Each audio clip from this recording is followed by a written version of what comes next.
everyone, this is OCD Live. I'm Ali Grayman. We're going to be answering some questions about OCD. If you haven't subscribed to this channel, please subscribe. If you have a question that you would like me to answer on the next show, please leave it below any of the videos, and let's get started.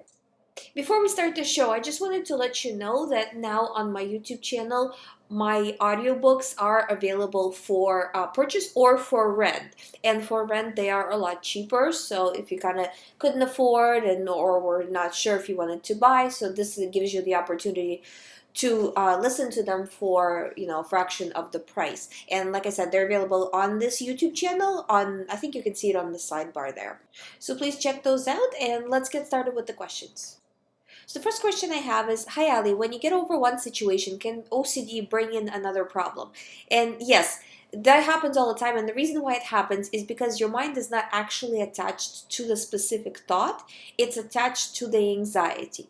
So if you are getting reassurance, or if somehow you got over that specific issue, that specific situation, then your mind will just bring up another situation because it's used to being in the constant state of panic and in the constant state of anxiety.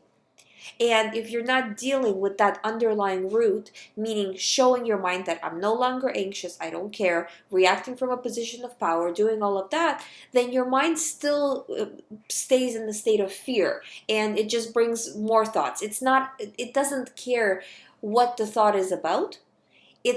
It only wants to send you thoughts that drive anxiety up so you can protect yourself. It's a protective mechanism, which works very well in regular life when you actually have real situations, but because the mind is not wired to understand or deal with OCD, it doesn't understand that the situation itself is not valid and brings up same level of anxiety as if the situation was real. So it drives up your anxiety. So you need to deal with the anxiety first, not with the individual thought. And this is where people kind of start to fail a lot of the times. The person wants to get rid of anxiety through reassurance. Like, if I just get reassurance on this specific problem, on this specific situation, I will feel better. And that's such a wrong way to approach this because it will never work. Your mind will just find a new situation attached to that. Then you go seek reassurance for that. Then it attaches to a third one and just goes around and around and around. Rather than saying, all of these situations are not a big deal. All of these situations are my OCD. I'm not dealing with any of them. If you approach it from this kind of global perspective that none of this matters, I'm not reacting with fear anymore to any of it, then your mind over time, not right away, but over time will understand that there is nothing to fear here and will stop sending you anxiety for all of these situations, all of these thoughts. So it's approaching it from a position of power and not reacting. But if you are continuously reacting and continuously seeking reassurance, you can easily go from thought to thought to thought to thought. So that's something I see every day. So it's very, very common. I would say it's beyond just saying it's common. Like, that's how OCD goes until you start to do the recovery work. So the next question I have, and if this is from adding to the previous one, and if it's something that has happened in the past, can OCD blow it out of proportion and make things much worse than they actually are? Yeah, because usually, say for example, you have a situation where you're driving and you hit a speed bump as you're driving. Well, a person who has driving OCD will think, oh my God, it wasn't a speed bump, it was a person. What if it was a person? What if, this, and this, right? So it takes a real situation like you hit a speed bump and creates something entirely different out of it, So yeah, it's common. And again, this is how it goes for a lot of the people who have OCD, that there is a root cause of why OCD started. Like, why, there's two root causes here. Why this particular OCD? And as opposed to say like a different type of OCD, right? And why in this particular time, right? Why this particular OCD? Because say for example, if people have harm OCD, it's because that's the last thing they want to do. If people have religious OCD, their religion means the most to them. So whatever means the most, that's what OCD attacks, and that's what it creates thoughts about, but in the opposite way. So hurting or ruining somehow what you care about the most, So that's why like the person has a specific type of theme, right? Why would you have it in a specific time is because if you're already stressed, if you're already on edge, or if your mind is completely empty and you're kind of just not thinking about anything, in both of those situations your mind might throw a thought at you. It doesn't mean that immediately you're going to get OCD. It's just going to give you a thought with anxiety. You don't have to react to it, but it will most likely try to send you something. And if you're in a situation like I said, like, oh, person driving and they hit a speed bump, right? And they already have driving OCD, and they're in the situation of hitting a speed bump. Of course, they're gonna react and think it's something else, you know. So just always choosing not to react, no matter what it is. Always not reacting. If it has to do with your theme, not reacting to any thought that has to do with anything to do with your theme at all, in any way, shape, or form. Doesn't matter if it came from one situation or from another situation, or whatever. If it has to do with the theme, it's OCD. You're moving on. You're not paying attention.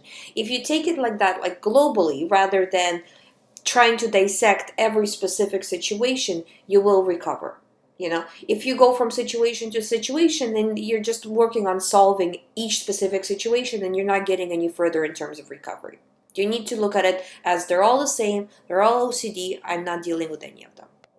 And I had another question. It's kind of like a comment and a question, but basically, people were saying that I don't respond to the questions that are reassurance based questions. And the reason I don't really respond to them is because, honestly, I want you guys to recover. And if I respond and give you reassurance, you're just going to go to the next thought and then would want reassurance for that thought. And again, just what I talked about, going from thought to thought to thought. And it's not recovery. So I want you to look at it globally. If it has to do with your theme, it's OCD, and not trying to figure out, well, is this OCD? Is that OCD? If you're questioning anything, is it an OCD thought? Right away, that means that it's OCD. So not going over it in a specific way. So that's kind of why I don't answer specific questions that deal with it. Sometimes I do. It depends on what the question is, because some of them are more technique based. And that's what I would like to stick to, is those kinds of questions, because you need to focus on doing the right steps to change how your mind is viewing the thoughts, not focusing on the specific thought, because specific thought doesn't matter. When I talk to clients in sessions, we're always focusing on the technique, what they're doing right, what they're doing wrong, rather than the thought of the day, because the thought of the day will change. Tomorrow will be a new thought, and then the next day it will be a new thought, or it'll be a variation of the thought, right? So that doesn't matter. The technique, what they're doing right, what they're doing wrong, how you recover, that's what matters. So that's what I want you to focus on. So the next question I have, this is a really interesting question. A question about focusing attention away from OCD and the position of power you speak about. I get how you focus the attention away from OCD if you start to think about a particular OCD problem that you have. But how do you focus the attention away from the feelings? Many times I just feel guilty and anxious because my mind, almost like on a subconscious way, knows I have a certain fear, and I feel doubt about it, and hence it doesn't let me feel free and calm. So basically, because your mind thinks that the situation is real and it sends you feelings as if the situation is real, there's nothing you can do to make those feelings go away right at this moment. Your mind has to change how it's viewing the thought for the feelings to go away. The feelings will go away on their own. You don't need to do anything yourself to make the feelings go away specifically, right? All you have to do is, just like we talked about, follow the technique, do the work, right? And the feelings will go away. But right now, as you are dealing with these feelings of anxiety and guilt and everything, the best thing to do is to live parallel to them. So the feelings have a place in your mind. They're occupying a certain space in your mind. That's fine. You are separate from those feelings. So the feelings have their own situation going, you have your own situation going. They're not intersecting. Like I give an example of, cars going in separate lanes on the road, right? There's one lane going and another lane going. You're not looking that way, they're not looking at you. You know what I mean? So you don't intersect. They're doing their own thing, you're doing your own thing. And if the less you pay attention to this stuff, the feelings, the thought, the what if, the oh my god, all of these things keep dragging you back in. So the less you pay attention to them, the faster you will recover. And that's the goal. If you're working on your recovery and you're doing the work, you will recover. But now the second question is how fast you will recover. The more you practice this, the more tougher you are on yourself, and the more you monitor where your mind is, how you're reacting to these feelings, the faster you'll recover. The more you prevent this. It's responsive fear. So responsive fear to the thought itself, and responsive fear to the feelings as well. So you're saying, for example, let's take driving OCD. What if I killed somebody, while driving? No, not paying attention to that. But now I feel so guilty. How can I live with myself that I killed somebody? No, not paying attention to that. You know what I mean? So it's whether it's the thought or whether it's the guilt feelings. Or another one that I see a lot is a feeling of low self-worth. So when you constantly feel like you've killed somebody or something else, or like in some way you're a bad person, your self-esteem starts to drop. And that's kind of the side effect that I see a lot with OCD. So you want to make sure that you're not bringing down your self-esteem either. So when your mind says, oh, you're not a good person, you're not worth it, and I see that coming in ways, kind of ways that people don't pay attention to, such as the person doesn't want to buy themselves nice things. The person doesn't want to like shower, or the person doesn't want to basically take care of themselves because they don't. It's almost like the feeling that they're not worth it, so why bother kind of idea. So those feelings as well, you want to make sure that you're saying, no, I am a good person, I am worth it, I am going to go do this and that, not falling for this stuff. Because even though that's not technically reassurance, you're still sending a negative message to your mind saying that there is something here. You know what I mean? Like that's the message that you're sending to your mind. And the mind starts getting more focused on this false thought.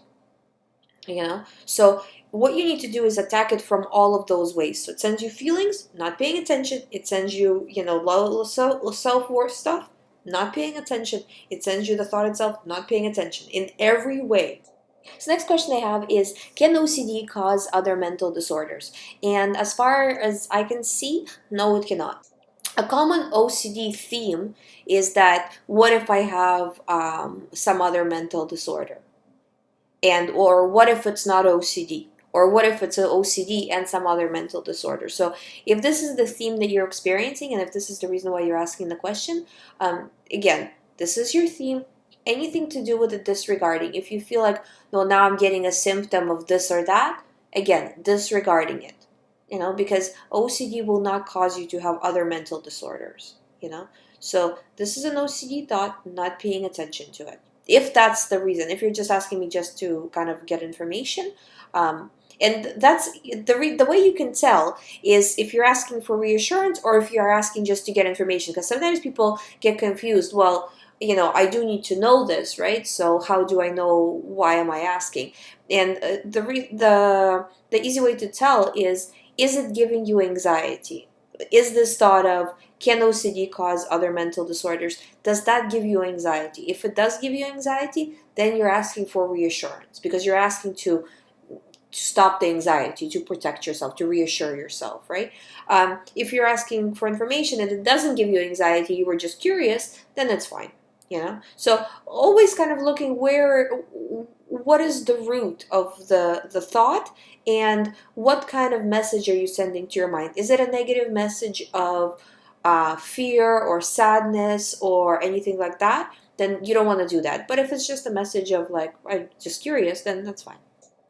So next question is, when OCD thoughts come in, it brings me some level of anxiety, as if something important has happened. It makes me feel I did something wrong. What should I do when we recognize the thought is OCD, and how shall we deal with the anxiety? So like I said, you live parallel to it. So it tells you did something wrong, or something has happened, makes you feel that way, gives you anxiety. You're living parallel to that. I'm not paying attention. It can tell me what it wants. I'm not listening. you know, and that feeling that, you know, it feels like you did something wrong, right? Again, fine, the feelings are right now messed up with OCD.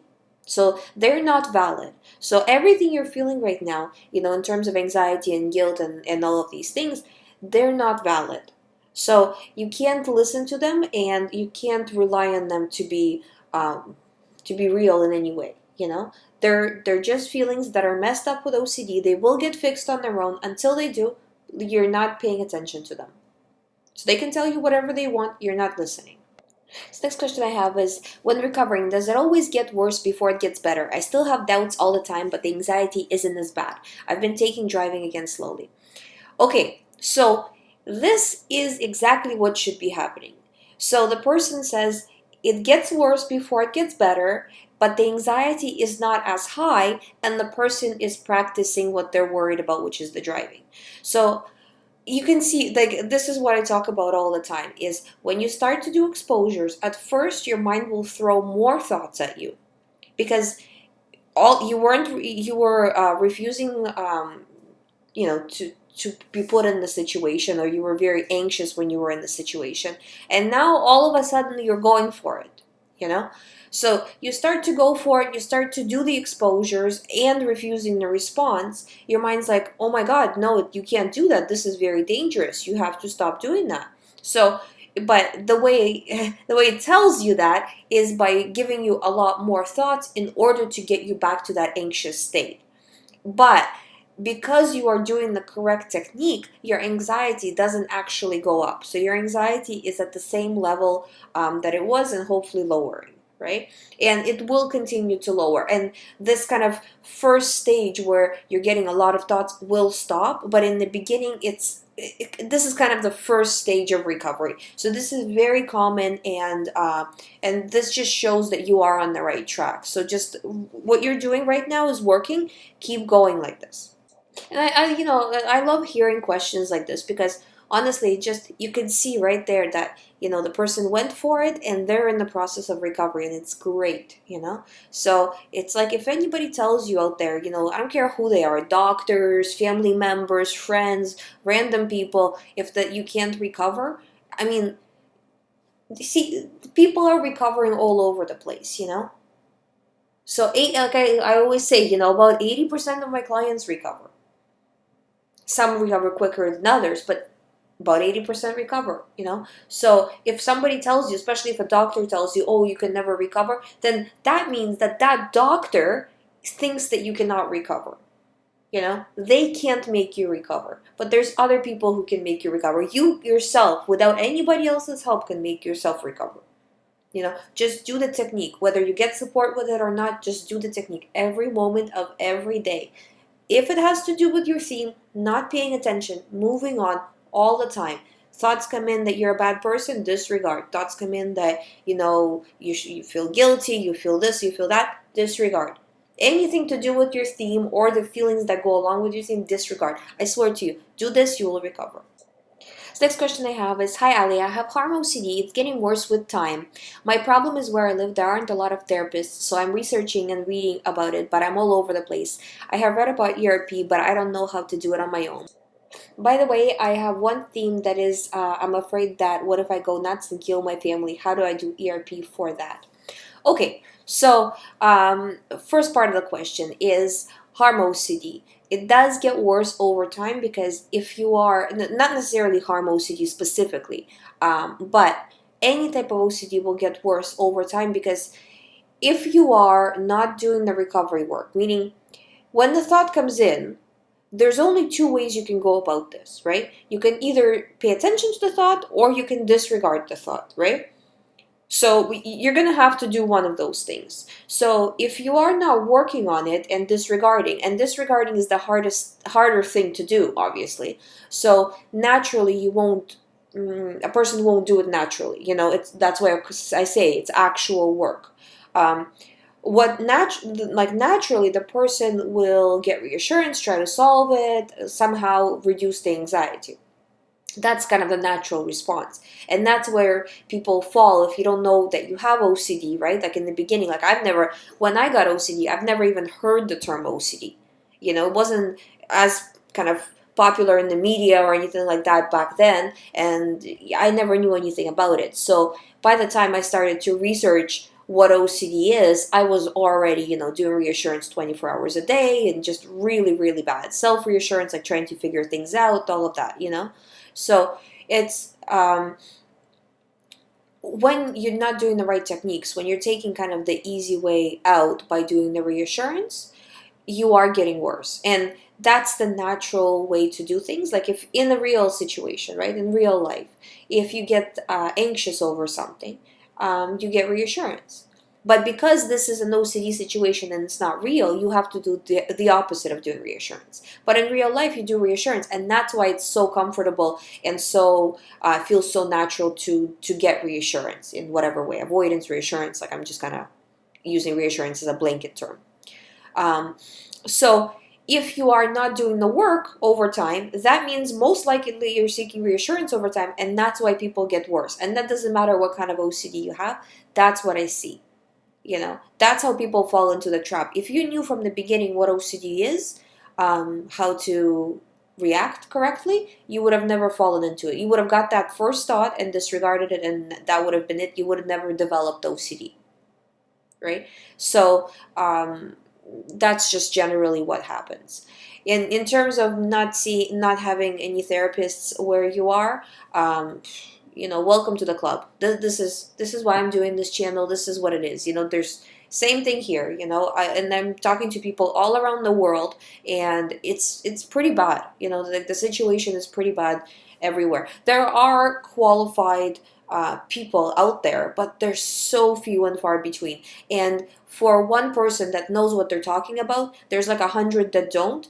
And they'll tell you that they know what they're talking about, but when you actually start going to them and seeing that's not true. So it's how it is, unfortunately, and that's why we're doing this.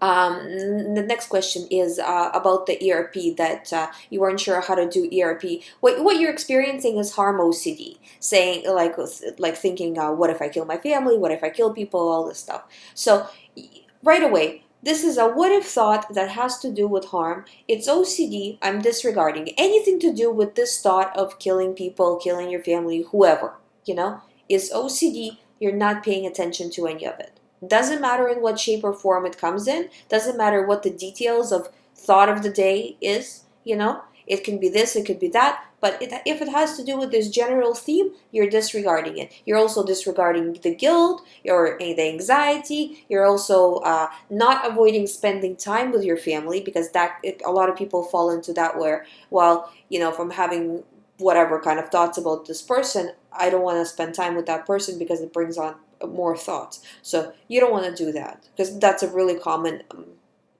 avoidance situation, because that will drive OCD higher, right? Because you're showing again to your mind that this is scary, this is important, and your mind will send you more thoughts. So you want to say, no, I'm going to spend as much time as possible with my family. No, not going to pay attention to it. I mean, I've talked to a lot of people who have harm OCD. Not one person has killed anybody.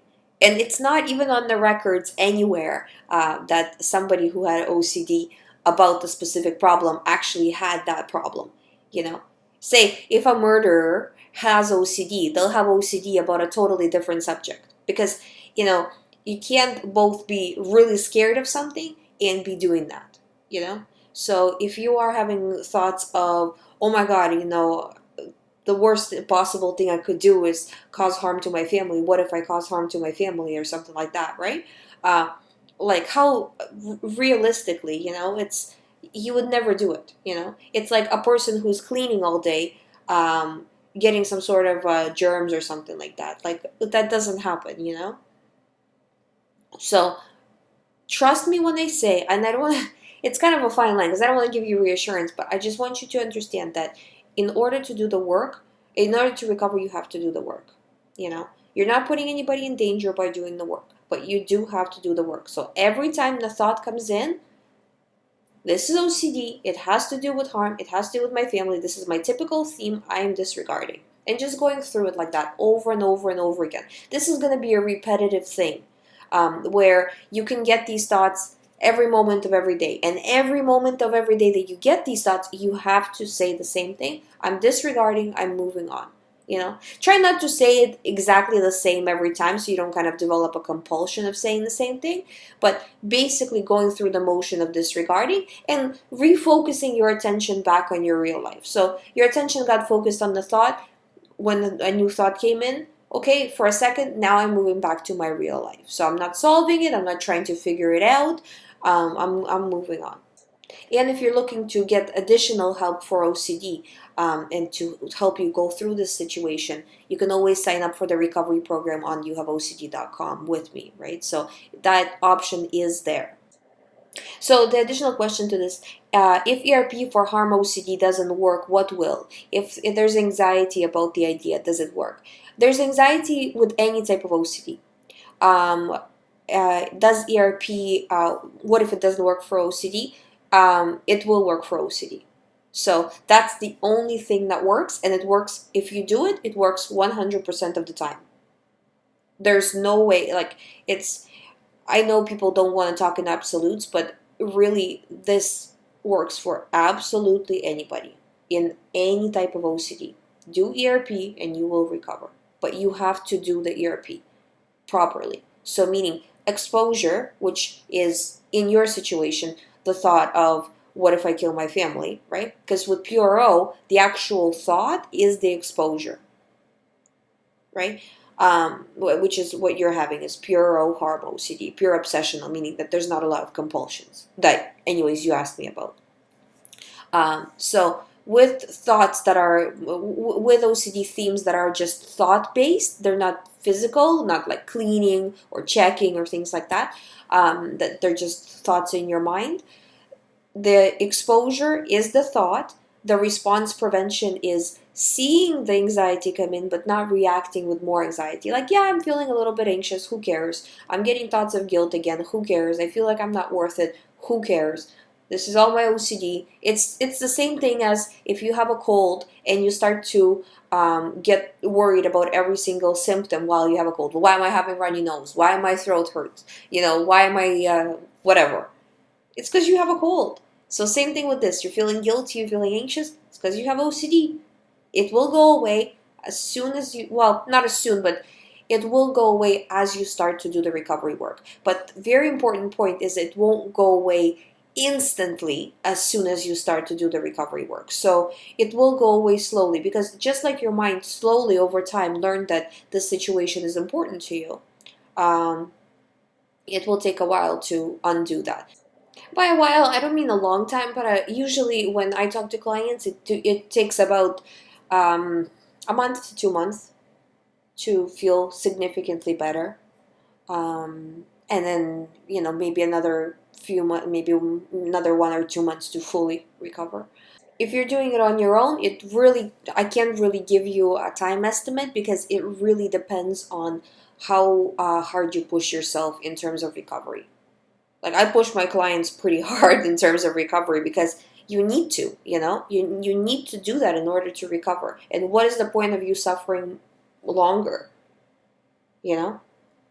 So depending on how hard you push yourself, it will work. Just do it all the time, every moment of every day. We've come to the end of this show. I know I haven't answered all the questions.